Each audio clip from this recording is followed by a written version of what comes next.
Ada seorang bernama Imam Ibnu Abshad An-Nahwi. Dia berada di atas atap di masjid di kota Kairo, Mesir.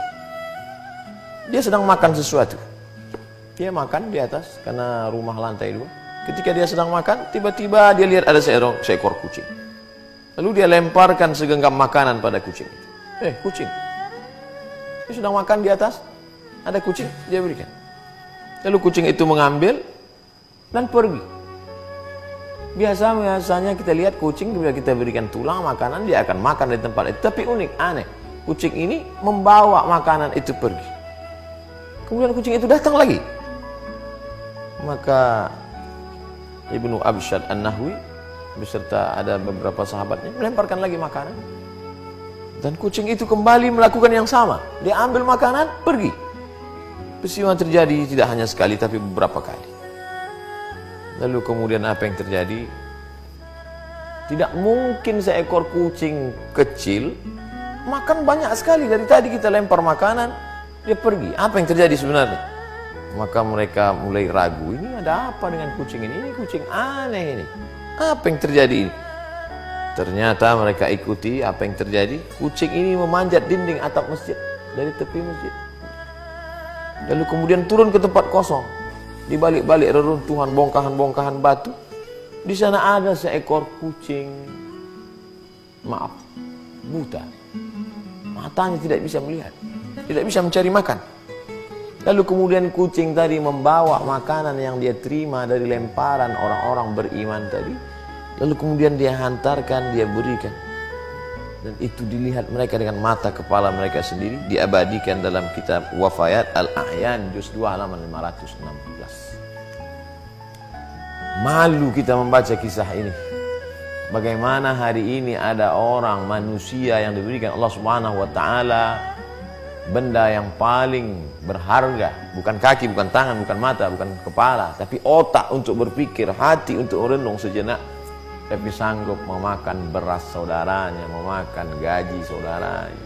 Datanglah seorang miskin yang susah melarat, anak belum makan, istri belum memasak, sewa rumah belum dibayar, kontrakan tuan rumah sedang menuntut, meneteskan air mata, tolonglah Tuhan untuk buka puasa. Tapi dia sanggup menghardik.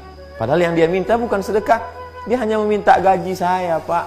Saya pagi datang jam 7, pulang jam 7 malam.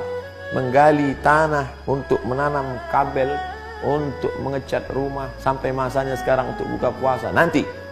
Tapi ini gaji saya. Kalau kamu mau tetap kerja dengan saya, ikut. Kalau tidak, pergi. Oh, di mana hatimu, saudaraku? Ini yang disindir Allah dalam ucapan yang amat sangat keras. A'udzubillahi minasyaitonirrajim. Ulaika kal an'am. Mereka seperti binatang. Balhum adall, bahkan lebih hina daripada binatang. Binatang ini, hewan, kucing, dagingnya haram, bertaring, buas, kukunya tajam. Tapi ternyata ada kelembutan dalam insting, gharizah, bawaan kucing. Dia ambil itu makanan, bukan untuk dia, tapi dia antarkan kepada seekor kucing buta. Dia abadikan dalam kitab para ulama. Faqsusil qasasa, ceritakan kisah-kisah itu wahai Muhammad sallallahu alaihi wasallam. Dalam Al-Qur'an Allah bercerita, didengarkan, disampaikan oleh Jibril kepada Sayyidina Maulana Muhammad SAW, dibaca oleh orang beriman. Untuk apa? Untuk meng-on-kan pikiran, jangan off. Untuk menghidupkan hati, karena dengan mendengar cerita-cerita itu hati menjadi hidup, berpikir. Bagaimana mungkin aku manusia yang pagi, petang, siang dan malam berharap dan berdoa, bermunajat kepada Allah, tapi hati begitu keras, memakan gaji orang, memakan tunjangan orang, memakan beras orang, memakan sembako orang. Rasanya tidak layak untuk berkata, untuk masuk dalam surga Allah Subhanahu wa taala. Kalau berdoa bukan main, wa adkhilnal jannata ma'al abrar, masukkan aku dalam surgamu ya Allah. Kau merasa dirimu masuk surga karena witirmu, karena tahajudmu, karena duhamu, karena khataman Qur'anmu. Tapi ternyata hatimu keras, tidak mau menolong saudaramu. Ada orang yang sanggup demikian. Kita tidak mencari-cari kesalahan orang lain. Kita kesempatan penuh barakah, sejenak doa-doa terkabul, munajat-munajat didengarkan Allah SWT. Saat ini kita sedang merenung sejenak apa yang terjadi dengan diri kita. Masih pedulikah kita pada tetangga kita? Wajaruhu ila jambihi ja'i'un, tetangga di sebelah rumahnya mengerang kelaparan, tapi dia masih sempat berpikir bagaimana dengan semua serba baru, mengikuti high style, mengikuti gaya, tapi sementara hati yang keras itu dibalut dengan wa yahsabuna annakum yuhsinuna sun'a. Mereka menyangka sedang berbuat baik, padahal sebenarnya kita jauh dari kebaikan. Mari merenung sejenak dari kisah seekor kucing. Mudah-mudahan kisah kucing yang membuka hati lebih baik daripada bercerita tentang kehebatan ibadah tapi justru menutup pintu hati. Allah Ta'ala memberkahi kita, memberikan segala kebaikan, meridai, sukses selalu dunia akhirat. Terima kasih. Assalamualaikum warahmatullahi wabarakatuh.